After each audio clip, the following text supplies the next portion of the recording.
Hello Biafrans and lovers of freedom all over the world. Good morning, afternoon and evening, depending on where you're connecting. You are welcome to Biafra Battle Cry TV, a media platform dedicated to indigenous people of Biafra. We vehemently reject and disassociate ourselves from all activities by the evil beast and commander-in-chief of gunmen in exile who has applied the template of Boko Haram to kidnap and kill our innocent people. We are under oath by the leadership of Mazi Nnamdi Kanu, the brave prisoner of conscience. We brought to you the updates on Things Fall Apart, and after watching our exposition in the damnable Zoological Republic, you compare and strike your judgment to understand who is who. For very long time now, Mazi Nnamdi Kanu on his broadcast has condemned the terrorism of Fulani herdsmen and their operation made our leader to lunch Eastern Security Network before the Janjaweed government kidnapped him from Kenya. Today, it is ironic by the power-monger, protecting and advocating in favor of Fulani, the enemy of indigenous people of Biafra. Things fall apart for your eyes and minds as you watch. Thanks for watching Biafra Battle Cry TV and stay tuned for more updates. What do you do? You don't hear English, Abi? You don't hear English? You go to try small. You go to explain what you do. Big God in Tejabo. The guys were calling my Yavan Aban. Nabana, Namu, Village, Yagum, we have not a clear machine, not to go on a gate. Avia Puccino. So then, upon the planet, body place of Kiki. Nature go again. When I message you, I want to get as a quack and a gift. I could not want to know Tim Munabaniafu. Manuna more than Geneva and Oberab and Mali. Biafra did not come. These are people without vision, people that doesn't know their left and their right. They started using den gun, going to bushes to start shooting animals in the name of chasing Fulani. We are not chasing any ethnic group from our land. I have made it very clear. If you go after ethnic group, you become a terrorist. We are not going after ethnic groups. We are going after the terrorist army, police, and every Nigerian forces that carries gun. That is the people we are going after. Because once you go after them, you have uprooted the people in the bush. If you go after ethnic group in the name of Fati Fulani, you are a terrorist. This is the international law that many idiots don't know. If you go after... I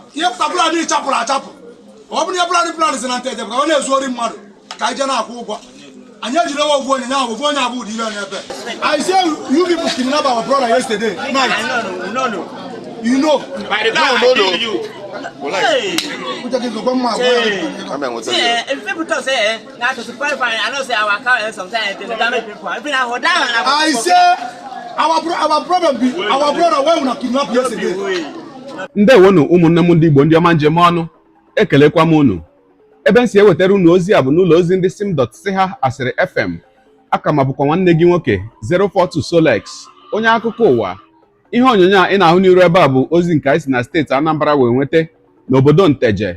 Kedu ihe mere ebe ahụ? Ndị ọrụ nchekwa ndị jidere ndị ugwu a ị ga-ahụ ebe a kọwara na o nwere otu nwata nwoke onye nke ọ dịkasị na ọ na-agba bọị ka onye na-azụrụ ọga ya ahịa wee sị na ya bụ nwata nwoke barutere n'ụlọ ọga ya wee na-akụ aka n'ụzọ ka a kpọpere ya ụzọ. Ndị ugwu ahụ ndị Fulani wee si ebe ha si wee makapụta wee tọrọ ya bụ nwata nwoke. O wee bụrụ na ha bụ ndị ugwu agbaala ya bụ ụlọ gburugburu na ha na-achọ ịtọrọ ọga ya bụ nwata nwoke, mana dịka ihe si wee mezie ọ bụrụ nwa ya nwoke bụ ihe dabara ha n'aka.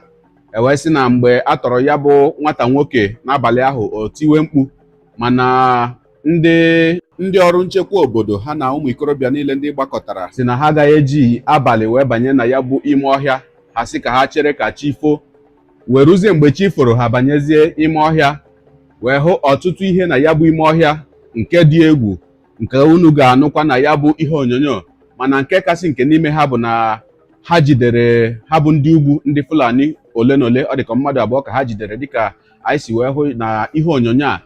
Ma a na-akọwakwanụ na ya bụ nwata nwoke onye nke atọrọ atọ na ahụbeghị ya, ma ha bụ ndị ugwu ndị ejidere ejide si na ọ bụghị ha nwa bụ ihe tọrọ ya bụ nwata nwoke.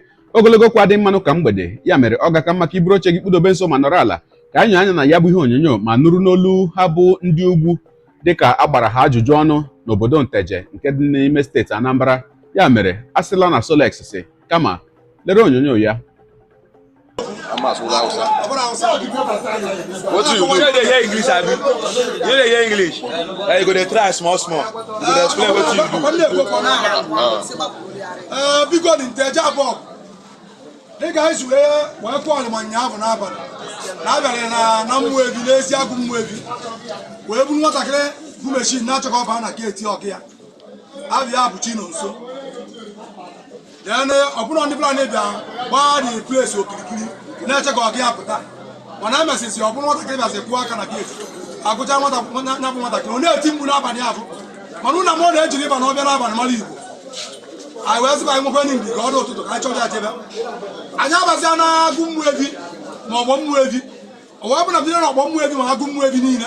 Ma FULANI isi otu a wee tụrịa ụnọ wee baa mara ibite baa ma ebe a na-akpọ ọja ma ka ebe a na-akpụ ya ogolo ihe pụta FULANI chapụrụ achapụ. Ọ bụ na ihe FULANI si na Nteje ka ọ na-ezu ori mmadụ ka anyị je na-akwụ ụgwọ. Anyị ejiri ewe ovu onye nya ovu onye abụ ụdị ibe n'ebe ka anyị mee esu na nka ka anyị kapara de karibi. They speak louder. Sunanka Mohammed kai daga ina daga Kano. Kai daga Kano. Me ya ko ka Nteje. Ina yin kiwo.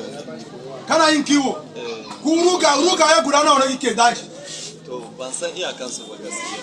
Ban san iyakan rugan da yana daji. To yanzu nan magana da muke yi kun sata mutane. Damuwa mu yanzu nan ya ne za mu yi mu samu yaron mu da kun sata. Jiya da dare. Wallahi ni ka da ga don abin da na faɗa maka na yi maka ƙarya tun da ka ga ban sani ba. Ni dai ba ko ne ajiya ne na.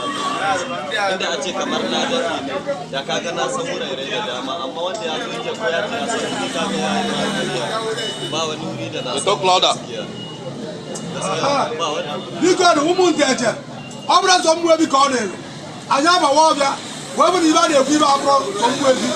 Na ndị bido operation para plan ibe na Nteje. Na Nteje ahịa bụrụ. Ibe anyị na-ekwu na Big God ya na-aka onye ọbụla pụta n'igwe. Ọ bụrụ na echi onye ọbụla pụta ka a baa na ọbịa chụọ ndị FULANI na Nteje. Ya bụ ibe kwuru. Tuwo maka Chineke.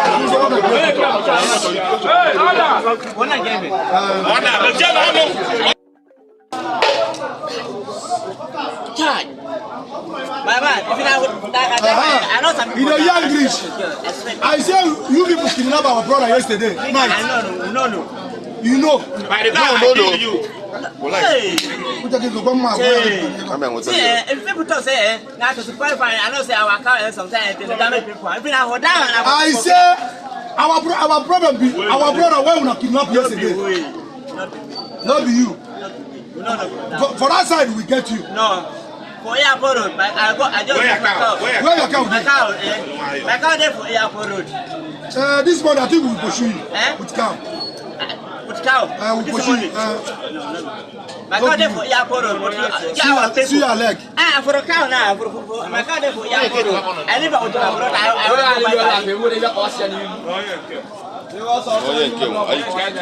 You want not lie.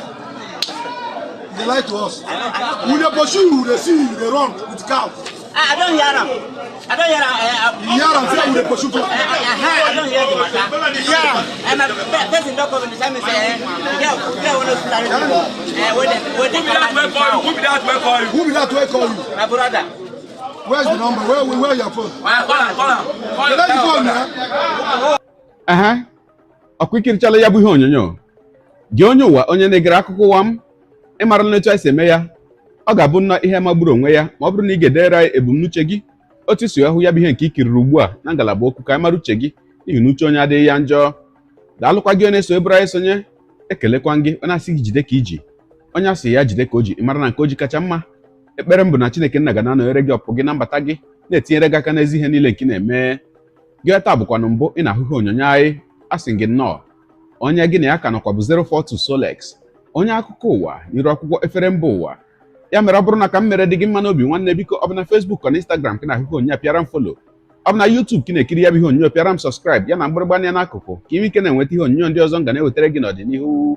Ọ bụ na Twitter ka ị hụrụ ya bụ ihe onyonyo pịara m follow, ọ bụ na TikTok itikere m follow ma ata ọkụma Igbo ndị ọma njem ọnụ Igbo mụrụ nze m ọzọ ekelekwa m unu wee na-asị na ọ ga na-adịrị unu niile mma o ise ngwanụ tụsawara m ihe onyonyo a na-atụsara m ya bụ ihe onyonyo na apịrị maka na share button ya mara gị mma onye nke m udo dịrị unu.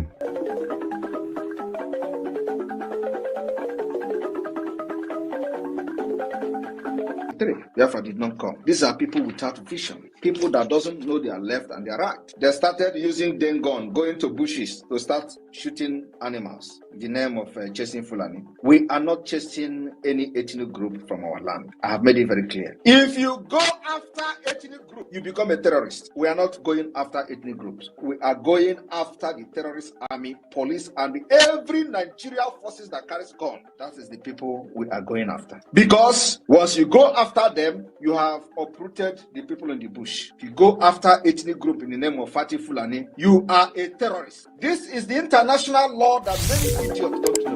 Go after